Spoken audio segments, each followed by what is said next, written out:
You unlock this door with the key in my dreams. You're moving into a land of memes in no time.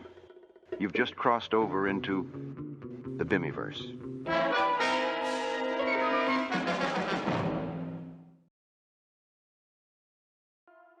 Brainscan is a 1994 science fiction thriller/horror film directed by John Flynn.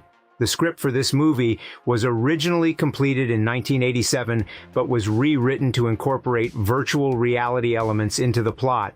The idea of including VR in movies was nothing new, as it was previously done by Lawnmower Man, Total Recall, and Tron.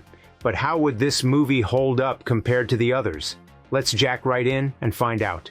So the movie stars Edward Furlong as the movie's protagonist, Michael Bauer, who seemingly lives alone since his dad takes many work-related trips, and his mother, who we see in the opening scene, dying in a car accident, leaving Michael with a leg injury and a permanent limp. He spends most of his time in his attic bedroom watching horror movies, playing video games, and stalking the next-door neighbor by filming her outside his window. But it all works out because it's revealed she was stalking him as well. That will certainly make for a nice, healthy relationship. No trust issues there. Anyway, Michael's friend Kyle informs him of the new hottest virtual reality game, Brainscan. To call this a VR game would be vague because it's never revealed how the technology really works. The narrator gives a generic explanation as the program uses mind program entry through the TV's blanking signal, whatever the fuck that means. Basically, the movie couldn't afford fancy visual effects, so they just film in first person and call that game footage. Whatever, as long as I wouldn't have to wear that stupid Victor Max Stuntmaster again, I can look past this flimsy premise. So it's eventually revealed that the murders Michael commits in the game happens in real life.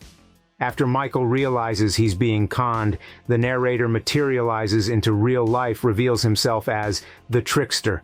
What's to say about this zany, wacky character? He steals the show in nearly every scene he appears. If he's not mutilating himself or climbing the walls, he's sharing his amazing taste in music. Never leave home without it. I'd hear him whisper, "Where are the balls on the dick?" "Mom, I'm fine. Leave me alone." They gave me Ritalin for a short time. It might have helped somewhat, but my xenophobia didn't improve. But this is where the story comes full circle. Knock it off! Now let's talk about Edward Furlong for a second. All of you may remember him from one of the greatest action movies ever, Terminator 2. While his acting was serviceable in that one, it certainly isn't in Brainscan. His acting is about as wooden as mine in the AVGN movie.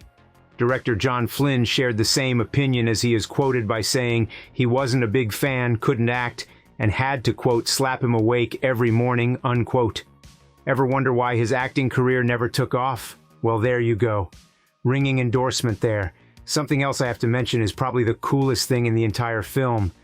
Michael's digital assistant, Igor. Yeah, that's right. Michael has Igor for a digital fucking assistant. How the hell are we all stuck with Siri and Alexa while the idea of having Igor doing our bidding not a thing? This idea was almost 30 years ago, and tech giants like Apple and Google haven't thought people would want to customize their digital assistants? Shit. Someone should make an Igor app based off ChatGPT technology, then I could fire Screenwave. Hey Igor. Yes, master. Delete all YouTube comments of the asshole-ish variety.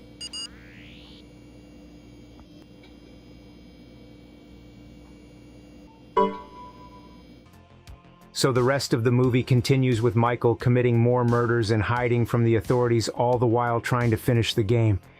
It all comes to a head, and I won't spoil the ending in this review, but I think you'll be satisfied if you're a fan of these type of movies. T. Ryder Smith's performance has just enough to keep you watching, and a serviceable plot to keep you from logging out of this decent film.